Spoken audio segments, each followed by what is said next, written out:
The third race on the card is for classic bikes from 500cc and upwards. Chris McGann is back in Kells again, making a return visit like so many others in this event. The bikes are older than the race meeting itself, which was first held back in 1994. And the town of Kells, well, that's actually around 5 miles from here.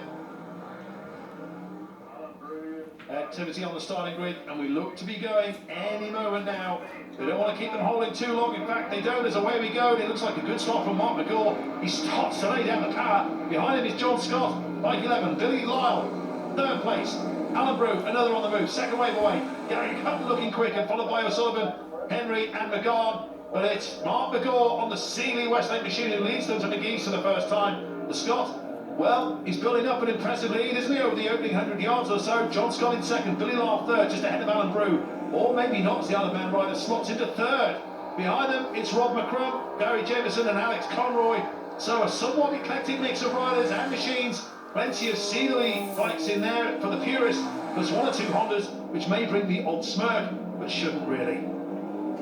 And that was Gary Hutton from Chris McGann and Jerry O'Sullivan, followed by Sean Henry on bike 44. But it's McGaw who leads them though, and how? He's already 2 seconds up on John Scott as they roar quite literally into Kells Corner for the first time. The surface still tricky, so caution is the best tactic at present.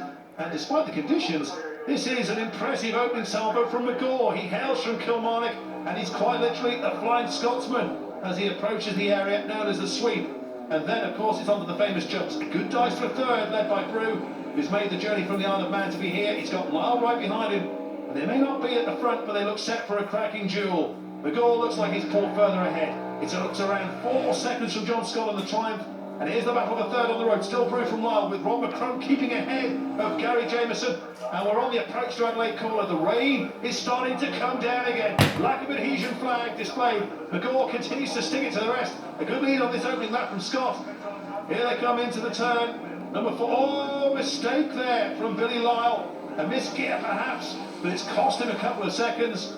And the rain is starting to come down. These machines add a little thunder to the proceedings as well. Billy Lyle has moved back a place following that mistake as Ron McCrum on the Westlake 950 goes past. Meanwhile, that's Gary Hutton and Chris McGann. They begin lap 2. And a change near the front as Gary Jameson has passed both McCrum and Lyle. So Billy Lyle, who was scrapping for third, suddenly finds himself back in 6th place. And not on corrected time, so it could be even further back down the order. McGaw's gone through, he's way out in front. Alex Conroy is on the back of this little group. And here comes Alan Brew. No sign of John Scott, who must have pulled over somewhere, so the Maxima moves up into 2nd place. The distinctive red and yellow colours with a 3-legs-a-man helmet to boot. And a slight misfire as he exits Kells Corner. A quick glance around, perhaps checking no fluid is coming out of the Sealy, and he's on his way again and on to the famous jumps. Superbike racer Cameron Donald says there's nothing quite like this section anywhere on any racetrack on the planet. However, this machinery, well, just a touch more sedate through this section. There is Alan Brew on bike number 8. And here comes Brew into Adelaide Corner as the rain continues to trickle down in a very tight approach. And then square off the turn from Rob McCrum on bike 101. He did it before, he's done it again. Gary Hutton still has Chris McGann on his rear, and they're pulled away slightly from Jerry O'Sullivan's 500cc Drixton Honda. Well, John Scott on the Triumph is a retirement, so it's Mark McGaw who continues to lead, with Alan Brew second, who's giving away around 350cc's to the Scott. So even though Brew is second overall, he's the leading 500cc rider. Then it's Jameson who's third, but second to Brew. McCrum, who is 4th overall, but second to McGaw. And then Billy Lyle on bike 4, who's 5th, but 3rd behind Jameson. Not that any of them will be thinking in those terms, I'm sure at present. They'll just be racing against each other. While the weather still rather wet, and fingers crossed conditions change for the better sooner rather than later. Jameson on the Westlake, which is named after Harry Westlake, one of the pioneers of motorcycle racing engines and one of Britain's greatest automotive engineers. That, though, is another story, and a fascinating one that's worth checking if ever you have the time. Right now, though, we haven't, as we're still racing, but the machines are spreading out and taking things very steadily, and perhaps rightly so. Rob McCrum, 101. The dry line, which had appeared in the previous race, is now disappearing. And there's John Scott. Well, he's managing to make his way back to the paddock on the stricken Triumph. Bike number 11.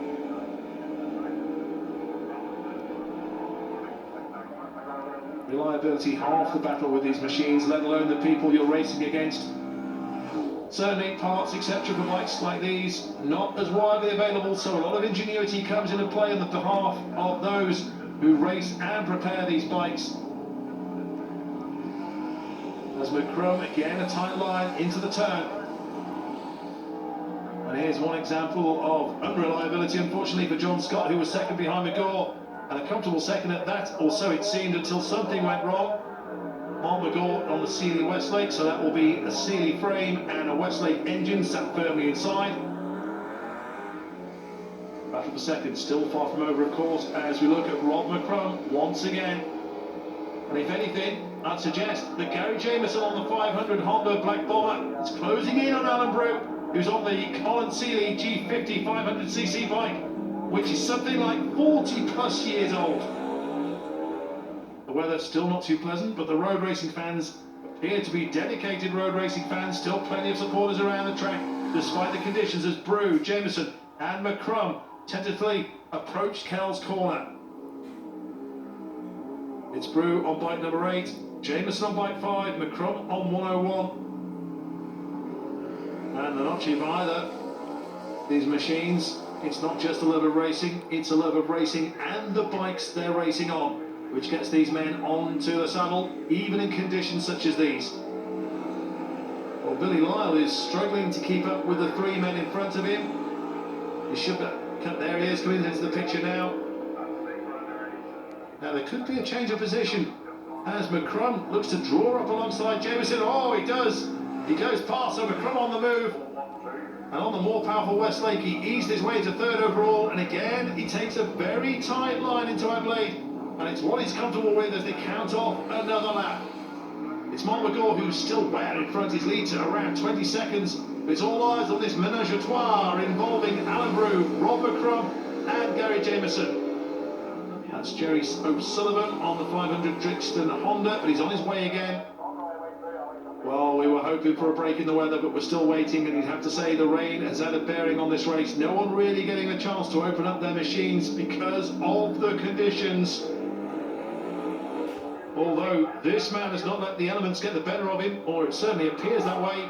Mark McGaw thoroughly enjoying himself on the Sealy Westlake bike. Spectators taking up every available vantage point around the track, squeezed in everywhere. Not far to go then for Mark McGaw as he looks to chalk up another Irish Roads victory on his machine, which I believe hails from 1972, but I could be wrong, so don't quote me on that. But he and his bike have mastered this circuit, and it's going to be an overall win for the Scotsman Mark McGaw. The only question left to answer is, what is the margin of victory?